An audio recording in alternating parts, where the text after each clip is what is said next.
ನಿವೃತ್ತಿ ಮಾರ್ಗದಿಂದ ನಿವೃತ್ತಿ ಮಾರ್ಗದಿಂದ ಆರೋಹಣವಾಗುತ್ತಾ ಮತ್ತೆ ಪುನಃ ಪರಮಾತ್ಮನನ್ನ ಸೇರುವುದೇ ಆಗಿದೆ. ಪರಮಾತ್ಮನ ಉದ್ದೇಶ ಅದೇ ಆಗಿದೆ. ಈ ಸೃಷ್ಟಿ ಎಷ್ಟು ಅಪಾರವಾಗಿದೆ ಅಂತಂದ್ರೆ ಬ್ರಹ್ಮನನ್ನು ಅರಿಯಬಹುದು, ಬ್ರಹ್ಮಾಂಡವನ್ನು ಅರಿಯಲಾಗದು. ಅಷ್ಟು ಸೃಷ್ಟಿ ದಿನೇ ದಿನೇ ವಿಕಾಸ ಆಗ್ತಾ ಇದೆ.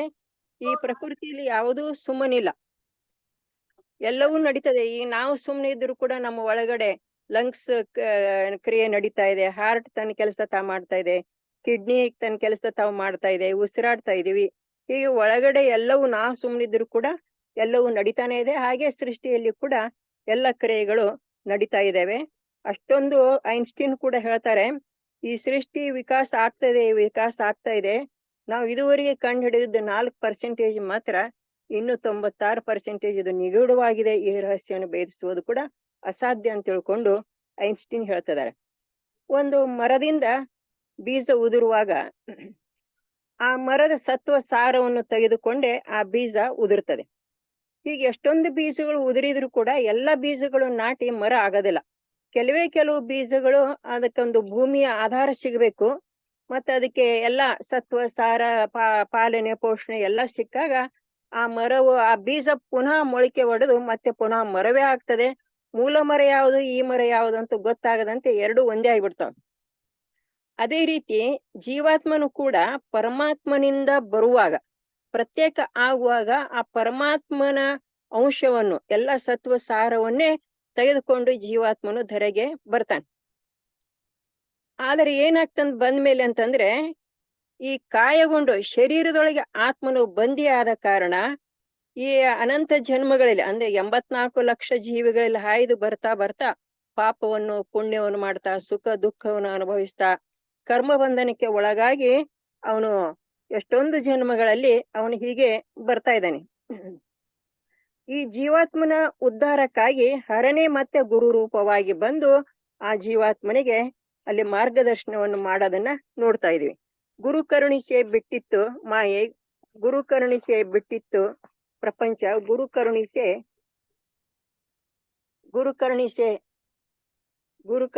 ಬಿಟ್ಟಿತ್ತು ಕರ್ಮಪಾಶ ಕೂಡಲ ಚೆನ್ನ ಸಂಗಮ ದೇವ ಅಂತ ತಿಳ್ಕೊಂಡು ಇಲ್ಲಿ ಹೇಳ್ತಾರೆ. ಹೀಗೆ ಯಾವುದೋ ಒಂದು ಅವನ ಪುಣ್ಯದ ಬಲ ಇದ್ದಾಗ ಆಗ ಗುರುವಿನ ದರ್ಶನ ಆದರೆ ಒಬ್ಬ ಭಕ್ತನಿಗೆ ಗುರುಲಿಂಗ ಉದಯವಾದವರ ಉದಯವನ್ನು ನೋಡಿರೆ ಹಿಂದೆ ಕತ್ತಲೆ ಮುಂದೆ ಬೆಳಗಾಯಿತ್ತು, ಅದು ಹಿಂದೆ ಬಿಸಿಲಿನಂತಹ ಬೆಳಕಲ್ಲ ಬೆಳದಿಂಗಂತಹ ಬೆಳಕು ಅಂತ ತಿಳ್ಕೊಂಡು ಇಲ್ಲಿ ಹೇಳ್ತಿದ್ದಾರೆ. ಆಗ ಗುರು ಬಂದು ಈ ವ್ಯಕ್ತಿಗೆ ತನ್ನ ಜೀವನದ ಗುರಿ ಏನು ಅಂತ ತಿಳ್ಕೊಂಡು ತಿಳಿಸ್ತದಾನೆ. ಯಾಕಂದ್ರೆ ಗುರು ಇಲ್ಲದೇನೆ ನಮಗೆ ಗುರಿ ಗೊತ್ತಾಗಲ್ಲ. ಯಾಕಂದ್ರೆ ನಮಗೆ ಈಗ ಒಂದು ಬಸ್ನಲ್ಲಿ ಪ್ರಯಾಣ ಮಾಡ್ತಾ ಇರ್ತೀವಿ. ನಾವು ಪ್ರಯಾಣ ಮಾಡ್ಬೇಕಾದ್ರೆ ಕಂಡಕ್ಟರ್ ಬಂದು ಟಿಕೆಟ್ ಕೇಳಿದ್ರೆ ಅಲ್ಲಿ ಹೋಗೋರು ಅಲ್ಲಿ ಬಸ್ನಾಗ ಏರ್ಬೇಕಾದ್ರೆ ಯಾವ್ದೋ ಒಂದು ಊರಿಗೆ ಹೋಗ್ಬೇಕು ಅಂತಾನೆ ಉದ್ದೇಶ ಇಟ್ಕೊಂಡು ಅವ್ರು ಏರ್ಬೇಕಾಗ್ತದೆ. ಆದರೆ ಅಲ್ಲಿ ಒಬ್ಬ ವ್ಯಕ್ತಿ ನನಗೆ ಯಾವ ಊರಿಗೆ ಗೊತ್ತಿಲ್ಲ ಟಿಕೆಟ್ ಕೊಡಿ ಅಂತಂದ್ರ ಯಾವ ಊರಿಗೆ ಕೊಡ್ತಾನೆ ಕಂಡಕ್ಟರ್? ಕೊಡಕ್ ಆಗಲ್ಲ. ಆಗ ಏನಂತಾನ ಕಂಡಕ್ಟರ್ ಹುಚ್ಚಾದಿ ಕೆಳಗಿಳಿ ಅಂತಂದು ಇಳಿಸ್ತಾನೆ. ಹಾಗೆ ನಾವು ಕೂಡ ಜೀವನದಲ್ಲಿ ಸಾಕ್ತಾ ಇದೀವಿ, ಹೋಗ್ತಾ ಇದೀವಿ. 50 ವರ್ಷ ಆಯ್ತು, 60 ವರ್ಷ ಆಯ್ತು, 70 ವರ್ಷ ಎಲ್ಲಿಗೆ ಹೋಗ್ಬೇಕು ಅಂತಂದು ನಮಗ್ ಗುರಿನೇ ಗೊತ್ತಿರಲ್ಲ.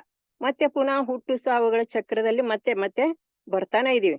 ಆಗ ಗುರು ಬಂದರೆ ಜೀವನದಲ್ಲಿ ಆ ಗುರಿಯನ್ನು ಹೇಳ್ಕೊಡ್ತಾನೆ. ಇದು ದೇವನೇ ನಿನ್ನ ಗುರಿ, ಇಲ್ಲದಿದ್ದರೆ ಮತ್ತೆ ನೀನು ಪುನಃ ಜನ್ಮಗಳಲ್ಲಿ ಸುತ್ತಾಕ್ಬೇಕಾಗ್ತದೆ.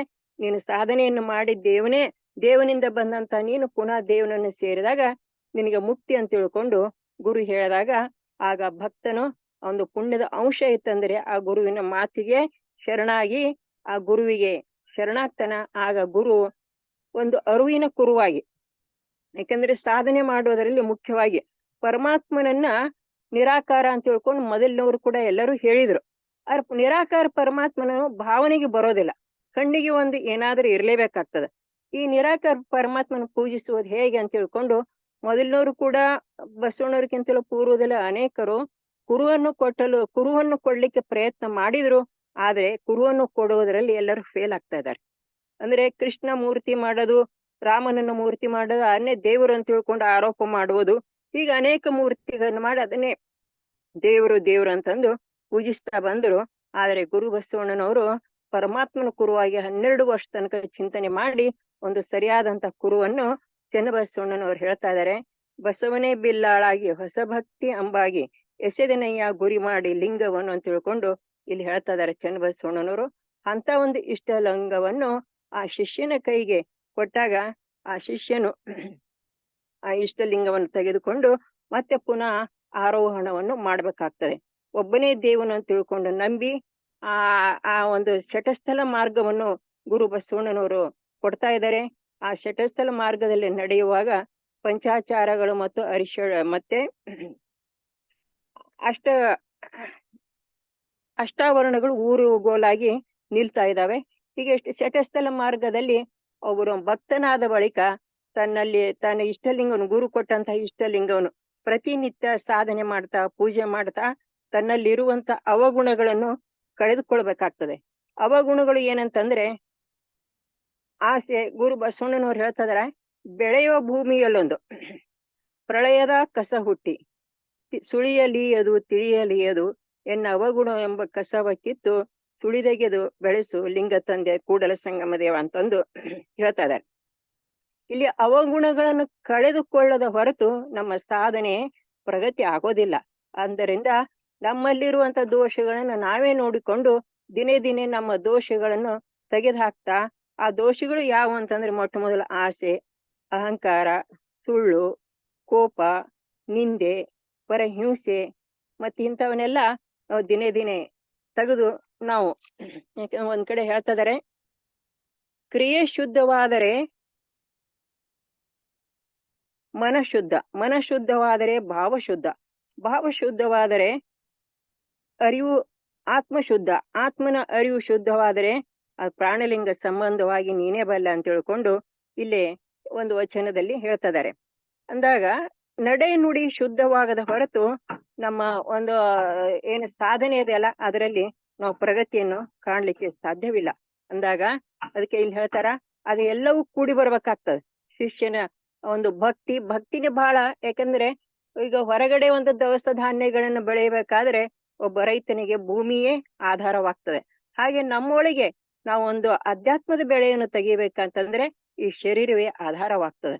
ಅಂದಾಗ ಈ ಶರೀರದಲ್ಲಿ ಇರುವಂತ ಲೋಪದೋಷಗಳನ್ನ, ಏನೇನು ನಮ್ಮಲ್ಲಿ ಇರುವಂತ ಬೇಡವಾದಂತ ಗುಣಗಳನ್ನೆಲ್ಲ ಕಿತ್ತು ಹಾಕ್ಬೇಕು.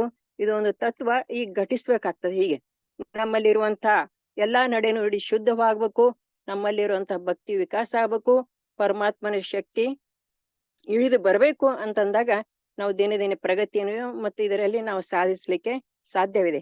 ಹೀಗೆ ನಮಗೆ ವಚನಗಳು ಬಹಳಷ್ಟು ನಮಗೆ ಊರುಗೋಲಗಳಾಗಿ ನಿಲ್ತಾ ಇದ್ದಾವೆ. ಅಲ್ಲಿ ಹೇಳ್ತಾ ಇದಾರೆ, ಮುತ್ತು ಉದಕದಲ್ಲಾಗದು, ಉದಕ ಮುತ್ತಿನಲ್ಲಾಗದು, ತತ್ವ ಘಟಿಸಿದ ಸುಮುಹೂರ್ತದಲ್ಲದೆ ಚಿತ್ತ ವೇದ್ಯವಾಗದು, ಸದ್ಗುರುವಿನ ಕಾರುಣ್ಯ ಕಲದೆ ಕರ್ತು ಕೂಡಲ ಸಂಗಮ ದೇವನ ಒಲವಿನ ದಯದ ಚಿತ್ತ ಹಿಡಿದಂಗಲ್ಲದೆ ಶಿವತತ್ವ ಸಾಹಿತ್ಯವಾಗದು ಅಂತ ತಿಳ್ಕೊಂಡು ಇಲ್ಲಿ ಹೇಳ್ತಾ ಇದಾರೆ. ಹೀಗೆ ಅದು ಒಂದು ಕಾಲ ಸುಮುಹೂರ್ತವಂತ ಅಂದಾಗ ಗುರುವಿನ ಕರುಣೆ ಪರಮಾತ್ಮನ ಕರುಣೆ ಕೂಡಿ ಬಂದಾಗ ನಮ್ಮಲ್ಲಿರುವಂತಹ ಸಾಧನೆಗೂ ಕೂಡ ಒಂದು ಬಲ ಬರ್ತದೆ, ಒಂದು ಶಕ್ತಿ ಬರ್ತದೆ. ದೇವನು ಒಬ್ಬನೇ ಅಂತ ತಿಳ್ಕೊಂಡು ನಂಬಿದಾಗ ಎಷ್ಟೋ ಮನೋಬಲ ನಮಗ್ ಬರ್ತಾ ಇದೆ.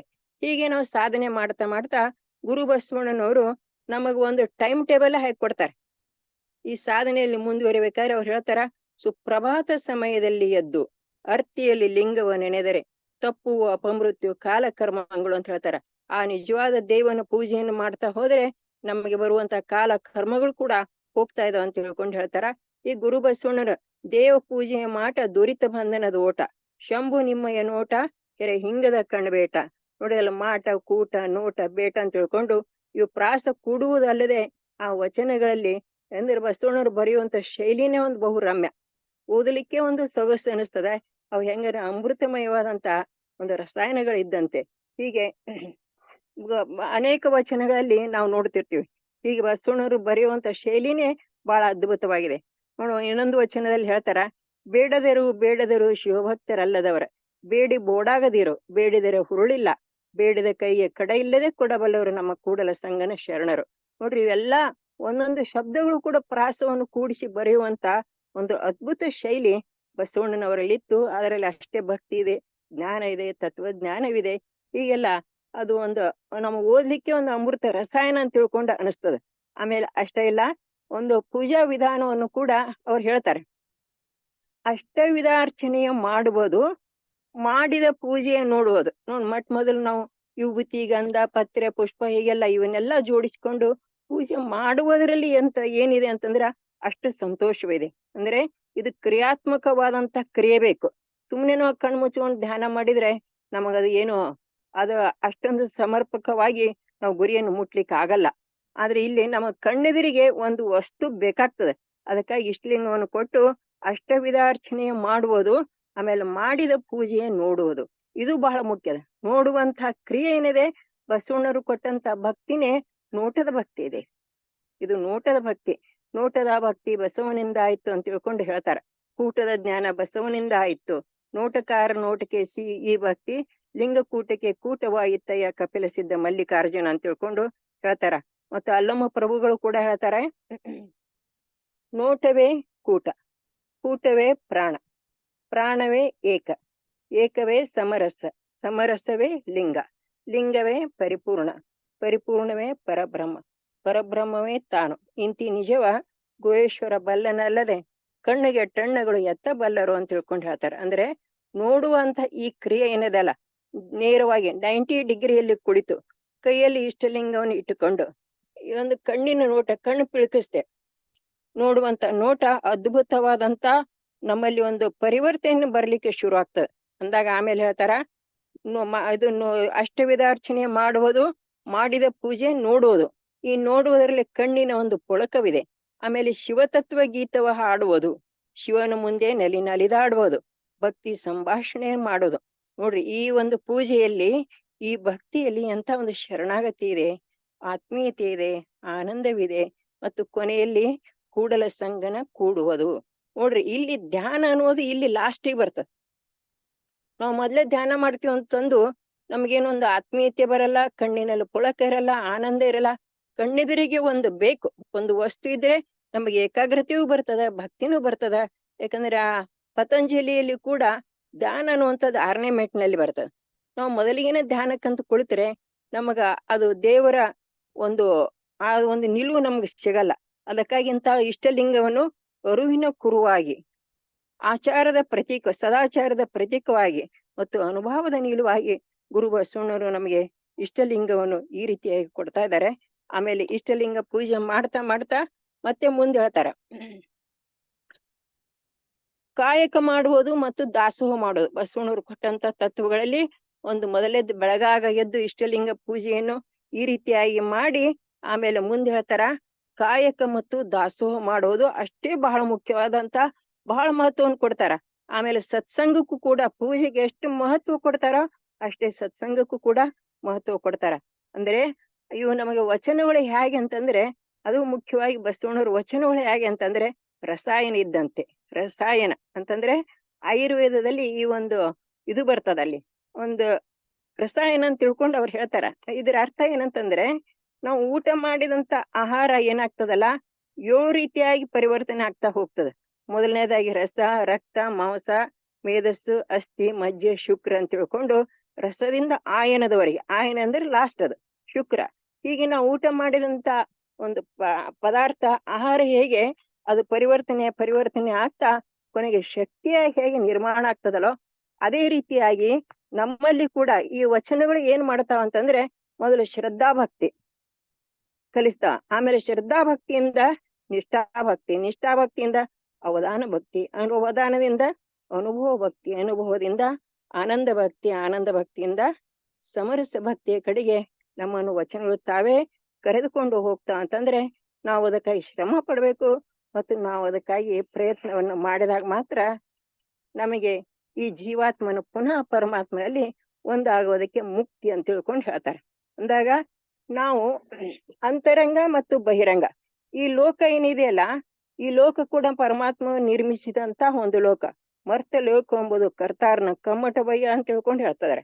ಅಂದಾಗ ಈ ಮರ್ತ್ಯ ಲೋಕವನ್ನು ಕೂಡ ನಾವು ಕಡೆಗಣಿಸುವಂತಿಲ್ಲ. ಇಲ್ಲಿಯೂ ಕೂಡ ಚೆನ್ನಾಗಿ ಬಾಳ್ಬೇಕು.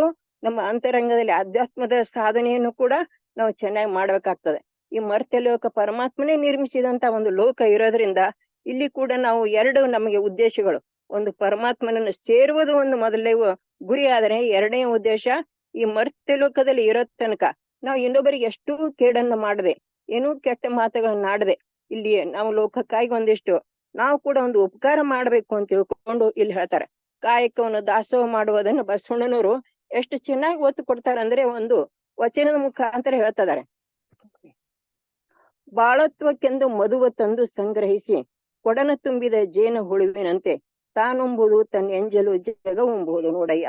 ಶಿವಭಕ್ತನಾಗಿ ಶಿವಾನ್ನವನ್ನೇ ಕೊಂಡು ಒಕ್ಕಮಿಕ್ಕ ವಸ್ತುವ ಜಂಗಮ ಕಿಕ್ಕುವಾತನೇ ಭಕ್ತ ಕೊಂಡಾತನೇ ಜಂಗಮ ನಡುವೆ ನೀ ಬಂದು ಬಂಡು ಮಾಡದಿರ ಅಂತ ತಿಳ್ಕೊಂಡು ಇಲ್ಲಿ ಹೇಳ್ತಾರ. ಅಂದ್ರೆ ಒಂದು ಜೇನು ಹುಳುವಿನ ಒಂದು ಉದಾಹರಣೆಯನ್ನು ಕೊಡ್ತಾರೆ. ಅಂದ್ರೆ ಈ ಸೃಷ್ಟಿಯಲ್ಲಿ ಪ್ರತಿಯೊಂದು ಈ ಜಗತ್ತಿಗೆ ಉಪಕಾರ ಮಾಡ್ತದ. ಸಣ್ಣದೊಂದು ಕೀಟ ಸಹಿತ ಇಷ್ಟು ಉಪಕಾರ ಮಾಡ್ತದೆ. ಗಿಡ ಮರ ಬಳ್ಳಿಗಳು ಸಹಿತ ಎಲ್ಲವೂ ನಮಗೆ ಕೊಡ್ತಾ ಇದಾವ. ಇದು ದಾಸೋಹ ಅಂತ ತಿಳ್ಕೊಂಡು ಹೇಳ್ತಾರ.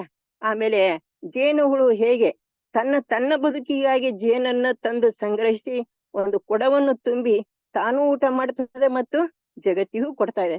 ಅದೇ ರೀತಿಯಾಗಿ ಒಬ್ಬ ಶಿವಭಕ್ತನಾಗಿ ಅಂದ್ರೆ ಕಾಯಕ ಮಾಡಿ ಶಿವಾನ್ನವನ್ನೇ ಕೊಂಡು ಒಕ್ಕ ಮಿಕ್ಕ ವಸ್ತುವ ಮತ್ತೆ ಪುನಃ ಏನ್ ಮಾಡಬೇಕು ಜಂಗಮಕ್ಕೆ ಅಂದ್ರೆ ಸಮಾಜಕ್ಕೆ ರಾಷ್ಟ್ರದ ಪ್ರಗತಿಗೆ ಕೊಡ್ಬೇಕು ಅಂತ ತಿಳ್ಕೊಂಡು ಕೊಂಡಾತನೇ ಜಂಗಮ ನಡುವೆ ನೀ ಬಂದು ಬಂಡು ಮಾಡಿದಿರೆ ಅಂತ ತಿಳ್ಕೊಂಡು ಇಲ್ಲಿ ಹೇಳ್ತಾರೆ.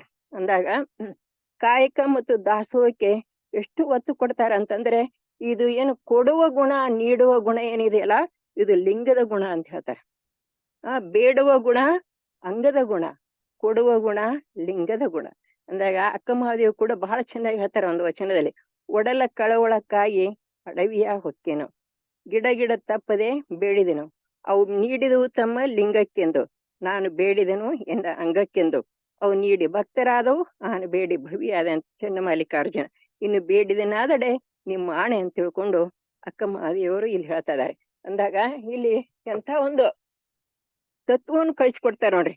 ಬೇಡುವಂತ ಗುಣ ಅಂಗನ ಗುಣ, ನೀಡುವಂತ ಗುಣ ಲಿಂಗದ ಗುಣ, ನೀಡಿ ಭಕ್ತರಾದವು ಗಿಡ ಮರಗಳು ನಾನು ಬೇಡಿ ಭವಿಯಾದೆ ಅಂತ ತಿಳ್ಕೊಂಡು ಎಂತ ಒಂದು ಸಂದೇಶವನ್ನ ಇಲ್ಲಿ ಕೊಡ್ತಾ ಇದ್ದಾರೆ. ಅಂದಾಗ ಇಂಥ ಎಲ್ಲ ಗುಣಗಳನ್ನ ನಾವು ಅಳವಡಿಸಿಕೊಂಡು ಭಕ್ತ ಸ್ಥಳದಲ್ಲಿಯೇ ಇಂಥ ಎಲ್ಲ ಗುಣಗಳನ್ನ ಅಳವಡಿಸಿಕೊಂಡು ಮತ್ತೆ ಮುಂದೆ ಮಹೇಶ್ವರ ಸ್ಥಳಕ್ಕೆ ಹೋದಾಗ ಅಲ್ಲಿ ಛಲದಿಂದ ಸಾಧನೆಯನ್ನು ಮಾಡ್ಬೇಕಾಗ್ತದೆ.